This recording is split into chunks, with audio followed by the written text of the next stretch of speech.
Coming up this week on the Course of Life podcast, loads of golf headlines from the Memorial to Twitter shots fired from Phil Mickelson, history on the LPGA Tour and the DP World Tour, and a whole lot more.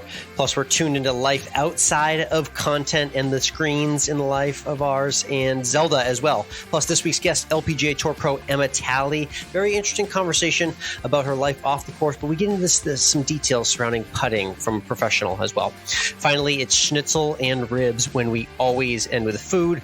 All of it brought to you by our friends at the Live Take app, and it's very simple. Live Take is where debates are started and ended and voted on by you, the people. What we love about the Live Take app, and the reason why we're on there every week, is because it allows us to get our opinions off. It's this or that, and the people decide by voting themselves. You can check out challenges from sports personalities around the world debating everything that's hot inside and outside the world of sports. The people decide the winner, not just your friends on the couch. So challenge us today. Check out our challenge this week as well. Again, it's the Live Take app. I'm at COL Podcast Alex. He's at COL Podcast Michael. Again, the Live Take app. Download today.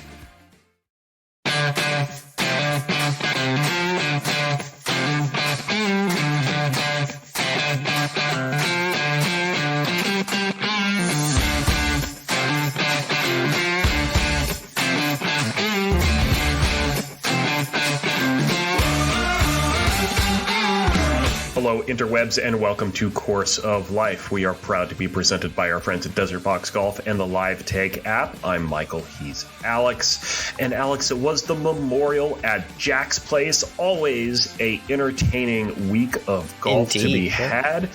And Viktor Hovland showed that he could win on something that wasn't a resort course, taking a playoff victory over Denny McCarthy and $3.6 million.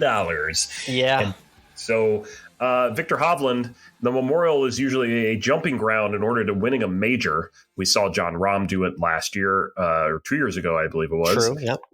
So what do we think? Viktor Hovland, is he going to win a major this year now? He is right on the doorstep of doing that. I mean, we watched him contend at Oak Hill, and then we watched him contend the week after at Colonial, which is really impressive. He's just been leaderboard hawking like crazy recently. It's funny. Yes, he's gotten the Resort Victor moniker off of his back officially. Memorial is not a resort. It's a beautiful course, but it's a real tough, grueling test.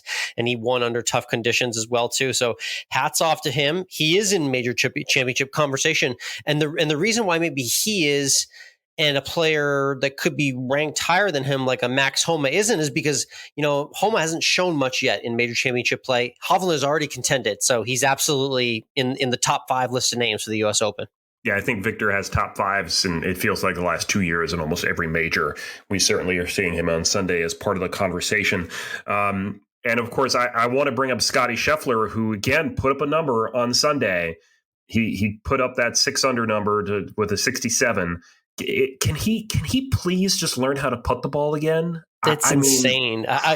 What's amazing to me, and it shows you how good he is and how locked in he is with the rest of his game, is that he can putt horribly. He can be the worst putter in the field, Mike, finish second or third. Yeah. And finish second or third. With Abs having no semblance of making any putts on the entire course, that game still gets him in the top 3 when all is said and done. So kind of like a scary thing that he's going through with these putting woes right now, but almost a backdoor impressive stat that he's able to still notch these second and third place finishes with no semblance of a putter at all right now.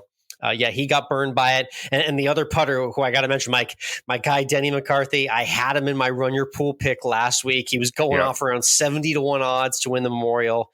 This guy's been knocking on the door for a while. Another great putter who, unfortunately, his putter let him down in the biggest of moments, and that's why he couldn't get the win. Yeah, and we've heard Denny McCarthy's name a couple times to the top of leaderboards. So close. Not able to get it done. Viktor pulls out the W. And then Viktor went right back to work today. We're recording on a Monday afternoon like we always do. It is today the longest day in golf. It is U.S. Open qualifying. And Viktor Hovland out there on the bag for a buddy.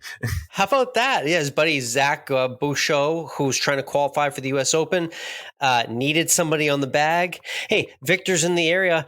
You're not doing anything, Victor, right? Oh, you're not playing today, right? I know you played yesterday. I think I saw you on TV, but you're going to hop out and walk 36 holes. Yeah, he is. That's what kind of guy he is. So if nothing else, Viktor Hovland just earns points as a human being, regardless of if you care about golf or not. To be out winning a professional tournament and then the next morning walking 36 holes, 2 rounds for your buddy to hopefully get him into the U.S. Open, that's pretty cool stuff. So it's neat to see him out there. That is pretty cool. That is commitment to friendship right there. That's so. That Oklahoma State contingent, they love each other, those Cowboys. Yeah. So. Yeah. You know who doesn't seem to love people? Phil Mickelson. Oh, boy. I was waiting to see how long until we got into this one. Mike, Phil Mickelson going absolutely scorched earth on Twitter. I think he overserved himself on the Pinot Noir on Friday night. That's just my guess. I'm missing these fireside chats that we used to get with Phil. I think nowadays it would be more like a bonfire beating or something. Bonfire, Bonphire. We got to trademark that right now. Yeah. Let's start making the shirts, Mike. You just stumbled upon a golden catchphrase right there. These are now bonfires from here on forward. The latest one was on Friday night. Mickelson going off on the whole Brandel Chambly beef. He wants to set up a head-to-head debate with Piers Morgan moderating, Mike, if you can imagine that. That's Phil Mickelson's new goal with the media members. But going off on Rory McIlroy, a little bit unsolicited, Rory McIlroy saying he's a little worn out from everything that's going on. Phil with an absolutely eviscerating tweet, quote, "As worn out as McIlroy was after the Masters and his need for an offseason, Liv would be perfect for him. The problem is, I don't think there's a team that wants him on it because they'd have to deal with all his BS." So, Mike, Phil is taking no prisoners right now, to say the least. If Phil just wants to keep burning bridges, he can go ahead and do it. There's 2 ways to elicit change. There's Phil's way of just burn the village to the ground and rebuild, scorched earth, or there's the Rory way. Build from the inside and build it up and make everybody better in the process. Communication, negotiation, working through with our linguistics and actually talking through issues, maybe. I don't know if that's in Phil Mickelson's future. I'd love to see if that debate actually gets a TV hub and happens. I highly doubt it. It's probably all just speculation. And just like, ironically, the rest of the world, I think this is it's interesting and fascinating to watch Phil do this, but I'm also getting a little bit of that vibe, Mike, where I'm like, Phil is just that Twitter keyboard warrior that isn't gonna follow through on this stuff. Like when face to face happens, he's walking alongside Rory and Jay Monahan outside the clubhouse at Oak Hill and talking things out. So I don't know. We're getting a couple different Phils based on what you see at tournament play versus what you see on Twitter. But yeah, I'm still sticking with the theory that I think he overserved himself on Friday night. All right, let's switch gears to the LPGA. They were at Liberty National, which is just a beautiful course there in New York, looking out at the New York skyline. Great views. And Rose Zhang takes a W in her debut LPGA event and immediately punches her LPGA Tour membership ticket. Unreal performance by Rose Zhang.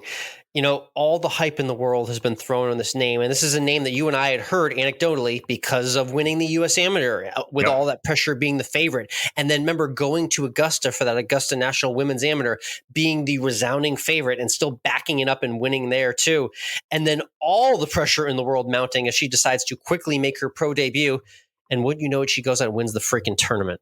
I mean, this is historic stuff for women's golf, and I hope this gets the proper amount of due respect and publicity throughout the rest of the week here as we all unravel how impressive this achievement is for her at such a young age to be this dominant.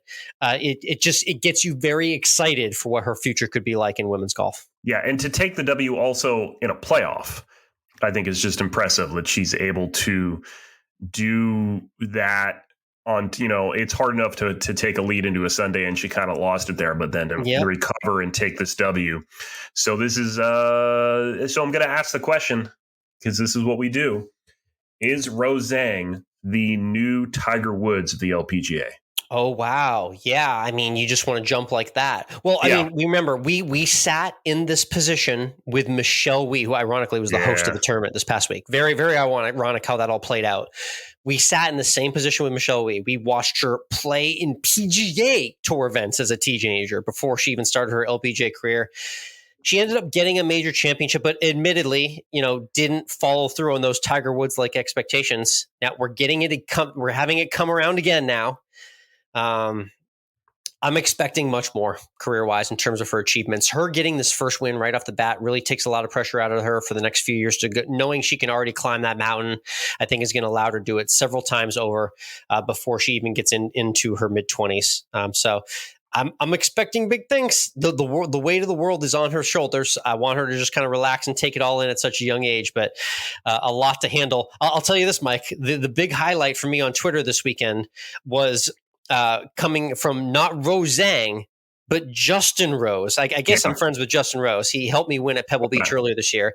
I said immediately after, the Rose emoji needs to be passed over to Rose Zhang until further notice. Justin Rose liked the tweet. How about that? I mean, Justin, if you're listening, which he must be listening to this podcast since he liked your tweet. Let's have you on, Justin. Let's talk about this changing of the guard. And that's very, very modest of him. He's a major champion, legend in the game, been around forever. I always throw the rose next to him whenever I pick him weekly on Twitter at Course of Life 1. But I did just pass over the emoji, and that like is basically his seal of approval. So Rose Zhang, not only have you won on the LPGA Tour, you've now been given the title rights to the rose emoji on Twitter as well. Amazing. So Rose Zhang with the rose emoji wins the Mizuho Americas Open, her first LPGA Tour victory as a player on the LPGA, and now she has her card. So good for crazy. her. Let's go across the pond. They were in Hamburg, Germany for the Porsche European Open, and Tom McKibben, the 20-year-old and possible successor to Rory McIlroy, takes the W by 2 strokes.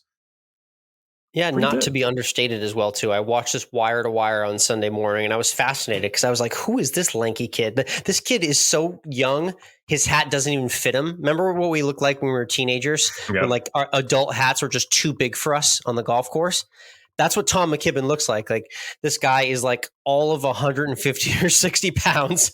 He hits the absolute snot out of the ball. He's a ball striking machine. 20 years old, rookie on tour, 26th professional start, gets the first win in impressive style with the birdie at the last, the 18th. And Mike, wouldn't you know it? He's from Hollywood Golf Club in Northern Ireland, the exact same course where Rory McIlroy grew up and learned to play the game. So we've got literally a Rory 2.0 situation on his hands. I want to talk about weight of the world, too, over on the other side of the pond. I mean, all of Northern Ireland is going to be looking to this kid for the years to come. So we're just getting that name out on everyone's radar. Tom McKibben, 20 years old, already a winner over in Europe. Crazy. Yeah. Crazy. All right, let's look ahead to this weekend. They head north on the PGA Tour to the RBC Canadian Open. And hey, speaking of Rory McIlroy, he's in the field. He's looking to defend for the 3rd straight time. Unbelievable. This is this is an all-time weird one. He's going for the three-peat over a 4-year span on 3 different courses. Yep. Okay, that's breaking some sort of record. You can look in any record book you want. That's never been done in sports. I'm safely saying that. COVID interrupted the 2020 and 2021 playing of the Canadian Open. It came back at St. George's last year. Rory won again over Justin Thomas. You remember that was the exact week when all the live news and the debut came forth, and that was a big winning week for Rory outdueling JT here. But now it's over at Oakdale. So it's a new course, new for everyone to learn as well. So kind of a blank slate again here as we head into the Canadian Open. But yes, Rory is there to try and do the three-peat. Also, Matt Fitzpatrick looking to get the RBC double. He won the Heritage over Jordan Spieth earlier this year. So he's looking forward. And your boy, Justin Rose, no rose emoji. had a T4 last year after shooting a final round 60, is also back in the field. I did notice that. And the other guy we got to shout out the Canadians first off, because this is their national championship. So they go hard for this event. Corey Connors has got to be on everyone's card this week if you're looking for picks. He's a great ball striker, and he always shows up no matter what course this event's been at in recent years. He's always contended. Honorable mention to maybe Taylor Pendrith, maybe Nick Taylor, who we've seen on some leaderboards. So there's Adam Svensson's won recently. So there's all sorts of Canadians that are playing decent golf right now. And I know one of them would absolutely love to win this week over anything. So you'll have your picks up on the Twitters on Wednesday evening, and your Run Your Pool article will be up there as well, giving us a more in-depth look at what you're looking at doing. That's runyourpool.com for all of Alex's articles. He does a lot there. So make sure we got a lot. We're heading into U.S. Open next week as well, too. So there's going to be a lot of golf stuff coming on Run Your Pool as well. All right, let's switch over to Tuned In, where we share what we're tuning into outside of the world of sports. A couple weeks ago, I brought up Zelda, Tears of the Kingdom, the sequel to Breath of the Wild, and how I had played maybe 30 minutes of it because the wife was playing it nonstop. Well, I finally have had opportunity to play. She finally handed the joysticks over to you. Amazing. She finally started asking me before 9:30 at night if I'd like to play. And it is a fantastic game that really does a great job building upon its predecessor in Breath of the Wild and makes it like 3 times bigger and greater. And it's just like, and it's that typical Zelda mentality. Like you sit down to play and you're like, I'm going to play for 30 minutes. And then 2 hours later, you're like, oh my God, where'd the time go? Yeah. So you may be going to bed a little bit later than normal, I guess. Not so much. That's what happens in those games. It always stretches you out a little longer than you, especially with the choose your own adventure style and Zelda gameplay. Yeah, you can get lost real quick. Yeah, it can go downhill pretty fast. Good stuff. I was tuned into nothing on screen. I was out and about and being a social butterfly, like maybe at a record pace. I had a good 3-day run where it was a coffee, beer garden, drinks for friend's birthday. I did a full day out on the lake on the boat. And then I also found an adorable little town square, Mike. So dealer's choice. Which one do you want to hear about there? Which one of those three? I'm curious about what a coffee beer garden is, because I know what a beer garden is. So does a coffee beer garden just add coffee as well? They got a little bit of everything. Shout out to Cosmic Coffee and Beer Garden in South Austin, a really cool outdoor venue. You would have loved it there. Just dozens, if not hundreds, of outdoor picnic tables. Beautiful 80-degree sunset Friday night. Food trucks galore. A taco truck, a barbecue truck, everything you need in between. So they had their regular coffee menu. They had boozy coffee cocktails. They had separate summary cocktails and then an awesome collection of beer locally crafted from everywhere around Central Texas. Just an amazing social venue, too. They got a few games you could play. And even, Mike, a nice little corner in a gigantic living area for the chickens as well, too. So you can also say hi to the chickens on property at Cosmic Coffee and Beer Garden. So that was my out venture for the past week. Very cool. Yeah. All right, let's get into this week's guest. We're going back again to the Chevron Championship, where you were just a little while ago when it was in Texas. And again, you spoke to another LPGA Tour player who's been very busy both on and off the course. Yeah, big time. We got into the destination wedding she did, which she absolutely crushed. Trip to Australia. Talking a lot about putting as well, too. Yeah. We got it kind of into the weeds of putting and what goes into the mind of a pro when they're putting. And there's a very funny story as well, too, that is the golf fans will certainly appreciate regarding a little bit of a double booking with Emma Talley. Before we get into this conversation with Emma, let's talk about our friends at Desert Fox Golf. We've been talking for the last couple of weeks about their referral promotion that's going on here. Alex, why don't you fill us in on these details? Yeah, it's real straightforward. If you or anyone you know has a large-scale golf event and you want to buy a really cool swag gift for all of your employees, coworkers, or anyone at the event, go through desertfoxgolf.com. It's very simple. When you place an order for 100 or more pieces of equipment or any sort of phone caddy or any sort of swing aid tumbler or towel or accessory from Desert Fox Golf, you just let them know the Course of Life sent you and you will get a $100 referral bonus. That's just for you, for just shopping and finding stuff for your golf event that you're already going to do anyway. So anyone who's running any sort of event or club that has large scale events, this is the promotion for you.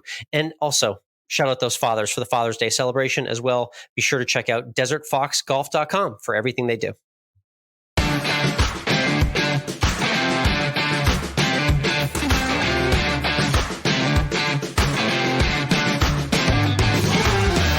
All right, next up on the Course of Life podcast, we're live from the Chevron Championship, and we're joined by Emma Talley, the LPGA Tour, USAM Champion 2013, NCAA Champion at Alabama. It's great having you on the show. How are you? Thank you so much for having me. I appreciate it. Yeah, it's great to have you on. So, new course, new vibes for you. Although, do you have any experience playing this course at all, or is this a brand new venue for you? This is a brand new venue. I did get 18 holes in yesterday, so I've seen the place. It's beautiful, much different than Palm Springs, but excited to be here. Yeah, definitely. I want to compliment you quickly because I'm following on social media.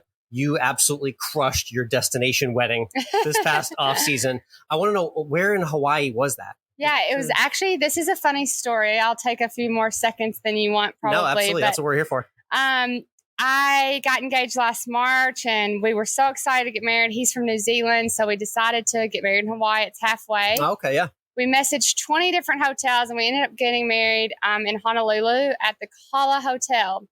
Well, a few weeks after we put the deposit down, we were in Hawaii playing with the sponsor of the tournament, and he does also the sponsorships for the Sony Open. Oh, and he was like, when are you getting married? And I told him, and he was like, where is it?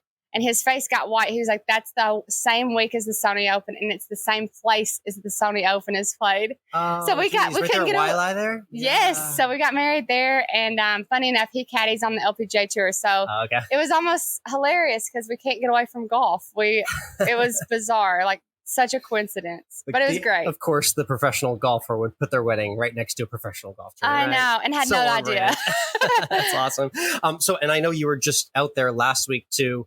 What's your favorite island Hawaii swag that you got last week? Because I know the players got some cool little trinkets, stuff in their locker, things like that from the tournament. Did you get anything notable from the island trip? Notable.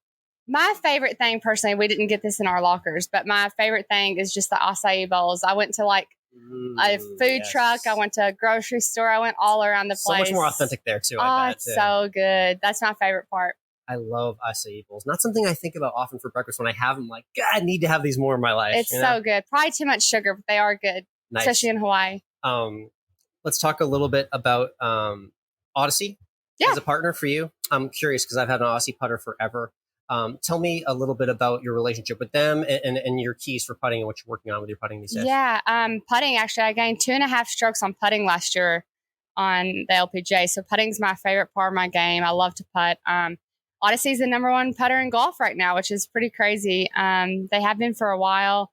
I've been with them for a long time. I've played Odyssey. I think my first putter was a Yes putter. I don't know if you remember the Yes putters. I do, yes. And then I went I'm barely old enough to remember, yeah. And then I went straight to the Odyssey putter. I've been with them. I've been playing Odyssey since I was probably 13 years old. And I think just putting like you're a kid again, just kind of aim and stroke it, not hit the ball, just stroke the ball. For me, that's a big key. And not guiding it, just aiming and actually just stroking it where I'm aiming instead of like guiding it left to right. A lot of people guide it into the hole and they end up pushing it. And then obviously right to left, they do the same thing. So I think too many times they don't just putt it like a kid. Which end of the spectrum are you on? I think I might know the answer, but there's kind of the like really steely-eyed putters, like maybe a Jordan Spieth who's like so locked in, but then there's also like the putters like Brad Faxon who say, oh, I just putt like I don't give a heck, I don't care at all.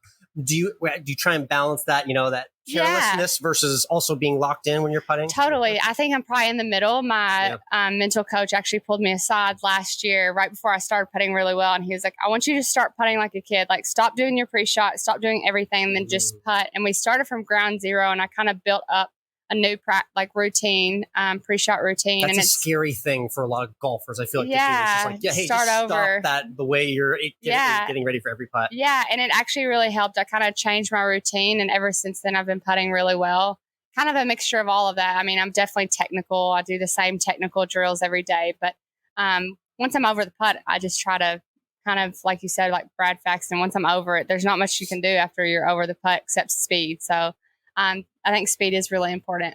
Aim-wise on the ball, do you have a specific mark or line or anything you use? I do use a line, yeah. I just started using a line last year, which is also crazy. So I changed a lot of stuff. Now that I'm talking, I'm like, wow, I really changed a lot in my putting in the last year and a half, but it's been good for me. Yeah, it's interesting because I've been putting what I consider well recently, but then I look at some videos I took of my putting and like my stance and alignment is just terribly off. I'm just like, how am I even making this decently happen? You know, you really gotta, it's something you have to constantly work on and hone the craft. Yeah, for sure. I'm curious, when you're out here on Pro-Am days like this, obviously you've seen your fair share of amateurs playing. What is it that the amateurs need to work on the most to get their game better? We're all listening right now. Asking for the advice. I know. I think, I mean, I'm sure you've heard this before, but it's the 100-yard and in. Most of them are pretty good off the tee. Yeah, you have the errant one every once in a while, but for the most part, most people can get it in the fairway. And then from there, it's like, it gets chaotic. Putting's usually okay. Yeah. You know, I think the putter's usually okay, but the chip shots, I don't think enough people probably practice chipping. It's something that's not that fun. And most people just want to go play. So I think chipping is probably the thing that most AMs need to work on. You know what? My game's not getting like too much better, but it's getting incrementally better because what I did is I put a net in my backyard at the beginning of COVID. So every morning at 9 a.m., I just like hit 20 balls, hit 20 chips. And wow, dedicated. It's not that much. It's not that much. It's like 10 or 15 minutes of practice. But 5 days a week, you do it for a couple of years, it starts to pay off. So. Yeah, exactly. It's the consistency. Exactly.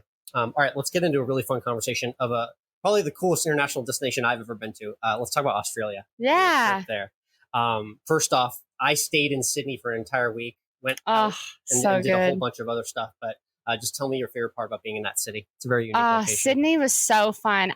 You know, I don't know if you went down to where the Opera House is, but I don't know if I've traveled around the world. My husband's from New Zealand. I've seen a lot of the world. Right. And that harbor is just so pretty. I thought it was so cool. So much culture there. And obviously the weather's wonderful. And then you're on the golf course and there's kangaroos everywhere. It's just like such a cool experience. I love the culture there. The people are awesome. And it's just a beautiful city. What courses did you get to play? We only were at Bonnie Doon that week, but I played 3 events in Australia. I was in Cobram, which is out in the middle of nowhere. I'm from out in the middle of nowhere in Kentucky, but Cobram is out in the middle of nowhere in Australia. So I played there, and then I went to the Vic Open, which is really popular in Victoria. Played that event, which is cool because it's a women and men at the same event, which is really cool. And then Sydney was actually, you play with the guys, which is cool as well. So you're actually playing against them for the purse, for the win. So cool. It was really cool. I was so glad. Our season started a little later than usual. So it was a great warm up to the season, and I had a lot of fun. Speaking of team events, the PGA Tour is doing the Zurich Classic this week as we talk. Who would you like to team up with out on tour if it was like a 2-woman team? Oh, man, that's a hard one. I wish you would have given me some heads up on that question.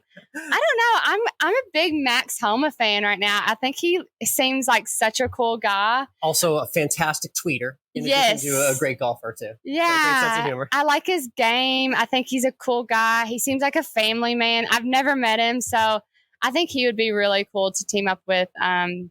I'm really good friends with Justin Thomas. We grew up in Kentucky, went to Alabama. So obviously I got to mention him, but there's so many good guys out on tour. I mean, a lot of the LPGA girls have relationships with the guys, and there's so many good guys out there. So, I mean, I don't think you can go. Yeah. Max is a good pick for me. Keep you loose and laughing.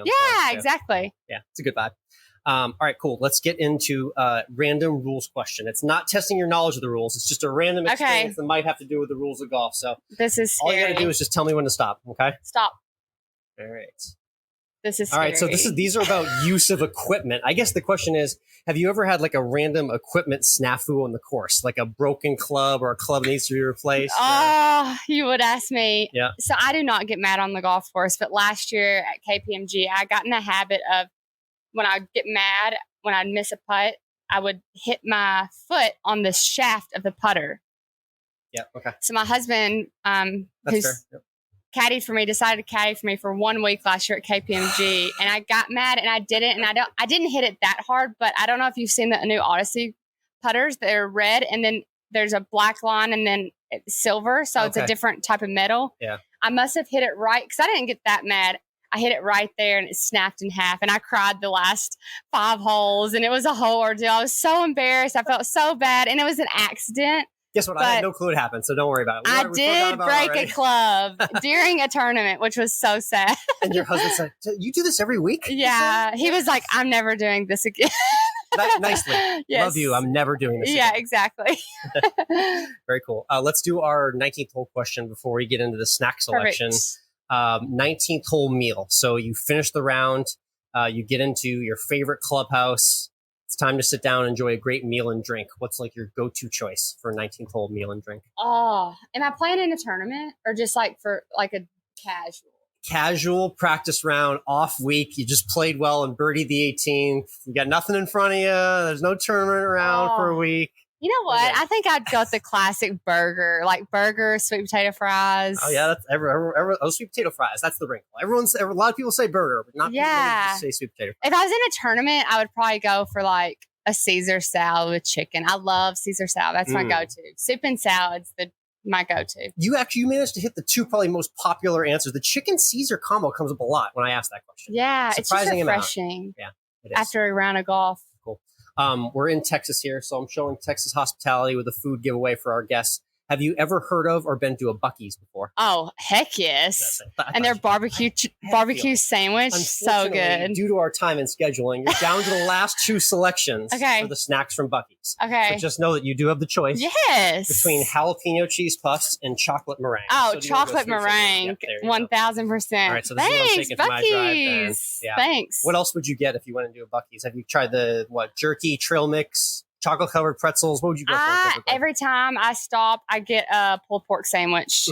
I go with the stuff that they are making. You know, I don't know if you've ever had their breakfast sandwiches too. They're really good. Oh, I have not. All right, I got to add to the list then. Love it. Sweet. Thanks. Emma, thank you so much for hopping on the Course of Life. Good luck this week, this year, and I'll look forward to following the rest of your career. Thank you so much.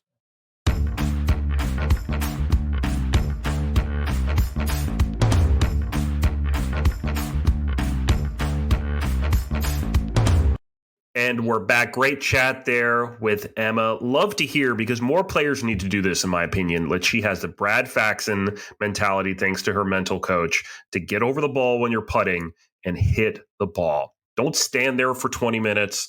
Don't let me eat a sandwich like you would with Jack when he would hit a putt. Just get over the ball and hit the ball. That was so enlightening to just go a little bit more in depth than I usually do. You know, we love to talk about everything else with our golfers, but she was very genuine with talking about her game and talking about the weeds of putting. And it really is that simple. Like, let's look at what a putt is in golf, Mike. You are taking the club back a few inches and bringing it through the other way. We don't have to overcomplicate things here. Exactly. Like Brad Faxon said, putt like you don't give an F at all. That definitely is the way. And that's what I said. It's funny. I was playing decently, not really great last week. And I was playing with a guy who was enamored by me making just a couple of par saves.